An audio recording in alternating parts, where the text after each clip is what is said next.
What's up guys, a great leader is a key part of any successful company or business. Every failing business or company is likely the result of bad leadership, and the sporting world is no exception. In the NFL, the top teams are owned by smart men and women who lead by example. And if your favorite NFL team is terrible on an annual basis, don't blame the players or coaches. Take a look at the very top right up to the owner's chair. For the most part, NFL owners get along nice and are able to shape the league how they want. But boy, do some of them do their jobs better than others. I'm Jason Biondo, and today we present our rankings for all 32 NFL owners, from worst to first. Don't forget to leave your video ideas down below. We will be looking, and if you choose your idea, we'll give you a shout out in the video. Make sure to subscribe to TPS and put on your notifications, because we post videos every single day. Every day is a new video. You know how it goes. Subscribe. And a big shout out to EUHZ for suggesting this video. Number 32, Dan Snyder. Poor Redskins. The Redskins won 3 Super Bowls between the 1983 and 91 seasons. But this organization went from proud to a complete mess. And it all starts at the top with Dan Snyder, who took over as owner in 1999. Through his first 20 years as owner, Washington compiled a mere 139 to 180-1 record. They've only made the playoffs 5 times, with only a pair of playoff wins. His longtime loyalty to Bruce Allen, who's been burned through the draft and in free agency time and time again, remains a mystery. And Snyder wonder why his fan attendance and ticket sales go down every year. Number 31, Bill Bidwell. For a second I thought that said Belichick, and I was like, no way, in a different universe. The billionaire businessman, along with brother Charles Jr., took over the St. Louis Cardinals in 1962. 10 years later, Bill Bidwell bought the franchise and became full owner. And for the most part, it's been an utter disaster. The Cardinals, who relocated to Arizona in 1988, have seen very little success under Bidwell's ownership. They've only made the playoffs 8 times, 4 of those appearances coming between the 2008 and 2015 seasons. It doesn't help that Bidwell doesn't spend much in free agency or to retain star players. Until that changes, he'll continue to be considered among the league's worst owners. Number 30, Dean Spanos. It's rarely good news when a sports owner gets too hands-on, and that's exactly what LA Chargers owner Dean Spanos has done during his time as owner. Remember when he fired head coach Marty Schottenheimer after a 14-win season in 2006? Yeah, it's pathetic. He became public enemy number 1 in San Diego when he relocated the Chargers to Los Angeles for the 2017 season. And attendance has been quite terrible for the team, with home games often hosting more away fans than Charger supporters. Not a good business move, Dean. Number 29, Mike Brown. Mike became the Cincinnati Bengals owner in 1991, after father Paul Brown passed away. But Brown's track record kind of speaks for itself here. The Bengals haven't won a single playoff game since he took over. It wasn't until 2005 where the Bengals made the postseason for the first time under Brown's ownership. That was probably just based on luck. Brown is known for being quite cheap, as the Bengals carry tens of millions in cap space every year, but they never use any of it. Brown's longtime loyalty to Marvin Lewis will never make sense to us. It's clear as day that Brown doesn't care about winning. As long as some fans are buying tickets, he's happy. Number 28, Mark Davis. Mark became owner following the death of his legendary father, Al Davis. And what the younger Davis has done to Oakland has been downright embarrassing. The Raiders ended a 14-year playoff drought in 2016 by winning 12 games. 1 year later, Davis fired beloved head coach Jack Del Rio and handed John Gruden $100 million to return to coaching after 10 years away from the gridiron. Gruden responded by trading away his 2 superstar players, Khalil Mack and Amari Cooper. Through Mark Davis' first 8 years of ownership, the Raiders were a horrible 48-80. Oakland fans won't be going easy on him after a successful attempt to relocate this team to Las Vegas. And we're not going easy on him in our rankings. And honestly, this has absolutely nothing to do with anything. Actually, it probably says a lot for what he's doing to the team, but his haircut. Whoa, what? I don't know, that just speaks for itself. Yeah, that's definitely the type of guy that would just send his team to another city. Ew.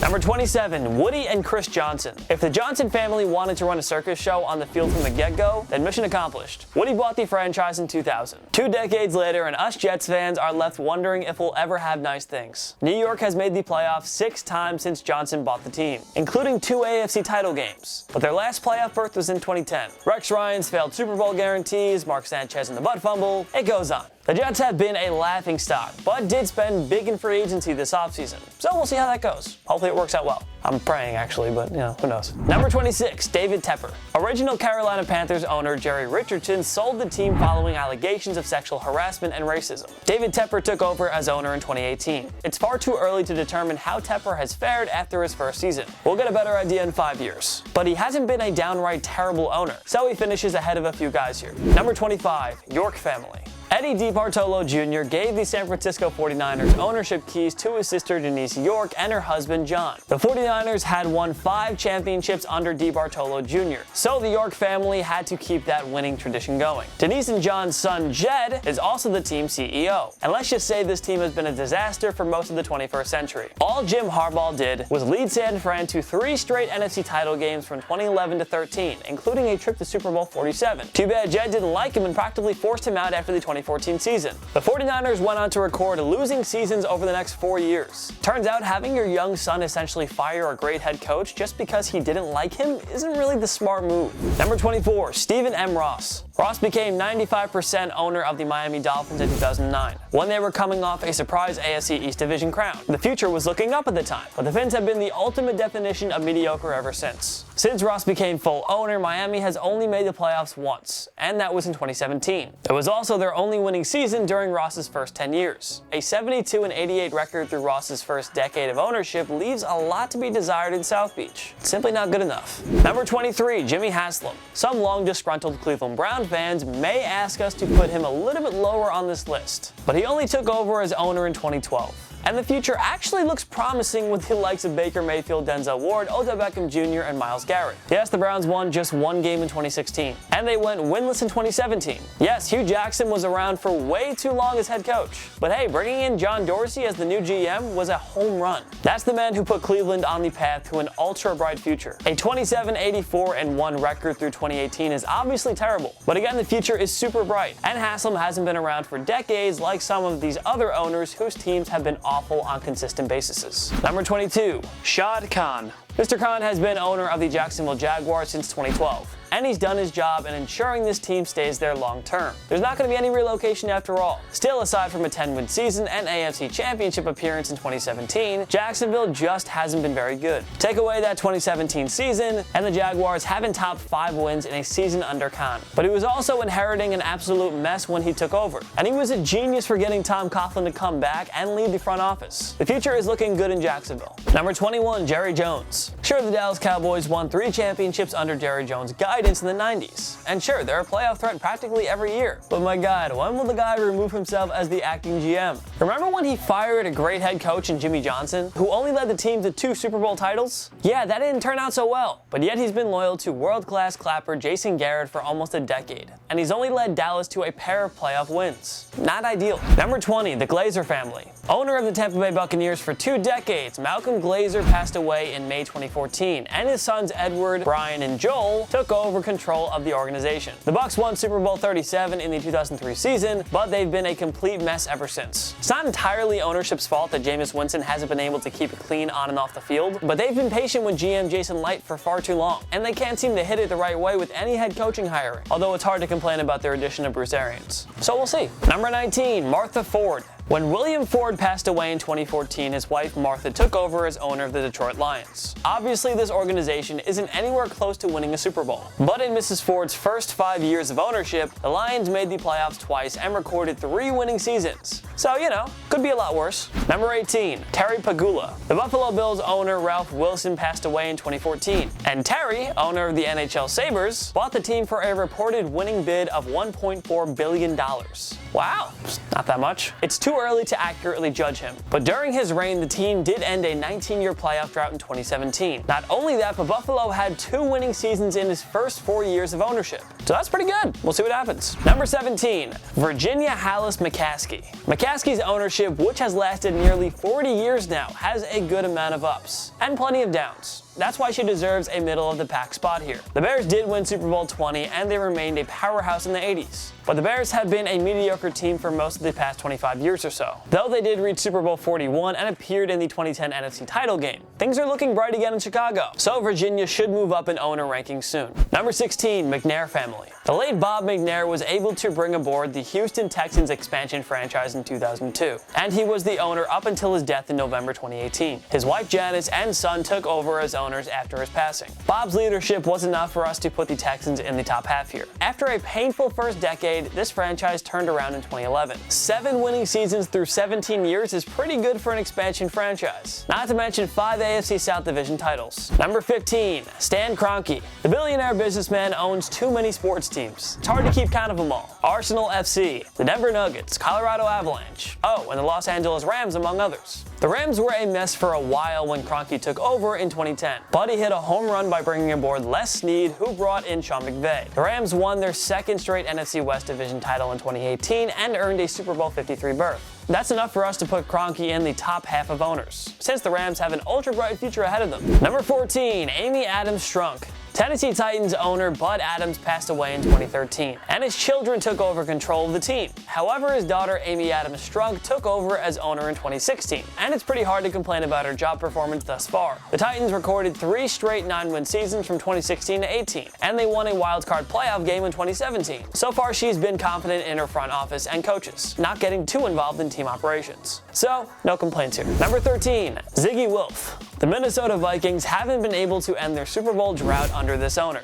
but he's at least gotten them close. Through his first 14 years as owner, the Vikings went 116-106, with 7 winning seasons, 5 playoff berths, and 2 NFC Championship game appearances. Wilf also got the Twin Cities that beautiful and shiny US Bank Stadium to replace the outdated Metrodome. Overall, hard to complain about his ownership. Number 12, John Mara. When the former New York Giants owner Wellington Mara passed away in 2005, his son John took over as lead owner. And even though things have been rough in the recent years, he has done a much better job than about 2/3 of the NFL owners. His Giants won Super Bowls 42 and 46 over the New England Patriots. Maybe he kept Tom Coughlin and now Eli Manning for a little too long, but he also didn't give up on them despite outcries from fans prior to the Super Bowl championship seasons. Number 11, Jim Irsay. Following the passing of his father Robert, Jim took over as the principal owner of the Indianapolis Colts in 1997. And for the most part, the Colts have been a pretty successful organization under his watch, opting not to get too involved like so many owners wrongfully do. He watched Peyton Manning turn them into an AFC juggernaut, leading the club to a Super Bowl 41 championship. There have been plenty of ups and downs in the Andrew Luck era, but 4 playoff berths are tough to complain about. He's had some off-the-field controversies, but for the most part, he does it better than most as an owner. Number 10, Allen family. Beloved Seattle Seahawks owner Paul Allen sadly passed away at the age of 65 in October 2018, and his sister Jody, the executor and trustee of his estate, took over as owner. We'll group the Allen family into one here, because it'd be unfair to not credit the late Mr. Allen for Seattle's success in the 2010s. This team has made the playoffs in 7 of 9 years, including 2 Super Bowl appearances, winning it all in the 2013 season. Mr. Allen became owner of the Seahawks in 1997. In his 22 years of leadership, they compiled a record of 196, 155, and 1. 3 NFC Championship banners hang in the rafters of Century Lake Field, and that's all thanks to him. Number 9, Arthur Blank. Mr. Blank became owner of the Atlanta Falcons in 2002, and with quarterbacks Michael Vick and Matt Ryan, the Falcons have made the playoffs 8 times under him. This includes 2 NFC Championship games plus a trip to Super Bowl 51. Blank is also one of the ultimate nice guys and player-friendly owners. He's been patient with GM Thomas Dimitroff, who has had to rebuild this Atlanta team several times. Blank has also employed only 2 head coaches since 2008. Atlanta wins more than they lose, and a lot of it is because of Blank. He hires the right guys and has exemplified the value of patience. Number 8, the Hunt family. There are questions about Clark Hunt willingly bringing aboard so many players with histories of domestic violence. Obviously, Hunt doesn't have morals. The man is only worried about winning. After a rough stretch for much of the 2000s, Hunt's Chiefs have been one of the better teams in the 2010s. 4 AFC West Division titles and 6 playoff berths, plus a trip to the 2018 AFC Championship game. Bringing on Andy Reid as head coach in 2013 was a huge win, and the Hunt family has hired the right front office personnel. That's why they're so high in our rankings. Number 7, Jeffrey Lurie. The Philadelphia Eagles owner took control of the team in 1994, and the franchise has endured far more success than failures. His Eagles have made 6 NFC Championship games in the 21st century, and they won Super Bowl 52 over the New England Patriots. He also knew when it was time to move on from legendary head coach Andy Reid. Not only that, but he is a genius for simply putting all of his eggs into the basket of Howie Roseman, one of the football's top executives. Lurie is also one of the owners that goes out of his way to develop strong personnel ties with his players. The guys love playing for him, and that helps a lot. Number 6, Steve Bisciotti. He became majority owner of the Baltimore Ravens franchise in 2004, and there has simply been far more good than bad under his leadership. The Ravens have made the playoffs 8 times, including 3 AFC championships and a trip to Super Bowl 47, which they won. He wisely allowed Ozzie Newsome to run the front office, not getting too involved himself. He hires the right guys, sits back, and allows them to operate how they want. That's how you do it. It's why the Ravens have only had 3 losing seasons under him. Number 5, Gayle Benson. Tom Benson passed away at the age of 90 in March 2018, but his excellent leadership is why we have the Saints so high on this list. His wife Gayle took over as owner of the Saints and the NBA's Pelicans. The Saints had lost for decades before Benson became owner in 1985. Former head coach Jim Mora turned them into a relevant playoff team in 1987. Benson also did his part in bringing aboard Sean Payton and Drew Brees, and they eventually nabbed the franchise a Super Bowl 44 championship. Thanks to Mr. Benson's vision and remarkable ownership, the Saints are in good hands to win for many more years to come.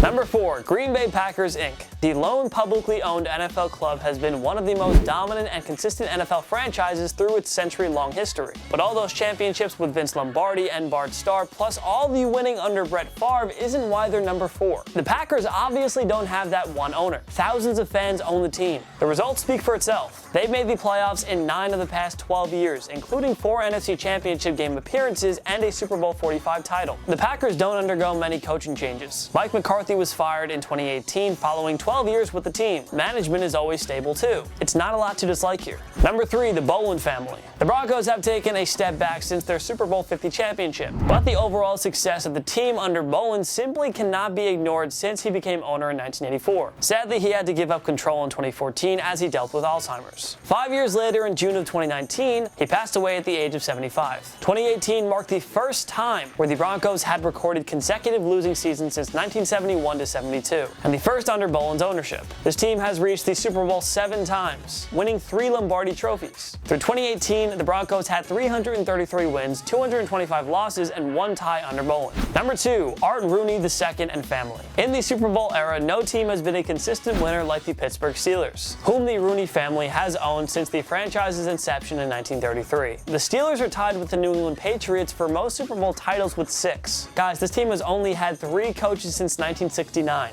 Chuck Noll, Bill Cowher, and Mike Tomlin. Art Rooney II took over as team president in 2003. That's also the last time this franchise endured a losing season. In a way, it's heinous that this team has only won 2 Super Bowls under Rooney's leadership in the 21st century. Number 1, Robert Kraft. Nice little rub-a-tug-tug, huh? That was a bad joke, sorry. The best owner in football bought the New England Patriots in 1994. Up until that point, the Pats were a long-time losing franchise, and they nearly relocated to Hartford in the 90s. But Kraft is the man who changed it all. The Patriots became a winner right off the bat when he bought them. A quarter of a century later, and the team has won 6 Super Bowls while appearing in 10 of them altogether. That's crazy. Like, that's nuts. Kraft has let the legendary Bill Belichick run this team since he became head coach 2 decades ago. Kraft has stayed out of it for the most part. He lets Belichick do his thing, and it leads to nothing but winning seasons and perennial championship contention. It's amazing. Who do you think are the best and worst owners in the NFL? Join me in the comment section below. Make sure to follow myself and Total Pro Sports on social media. We post great content all the time. Subscribe to my YouTube channel. I post videos every week. If you want more of me, you should go there. If you like this video, give it a like. It takes 1 click right down below. Make sure to subscribe to TPS because we post videos every single day. Every day's a new video. Subscribe. Of course, thank you so much for watching. I'm Jason Biondo. I'll see you next time. My knee.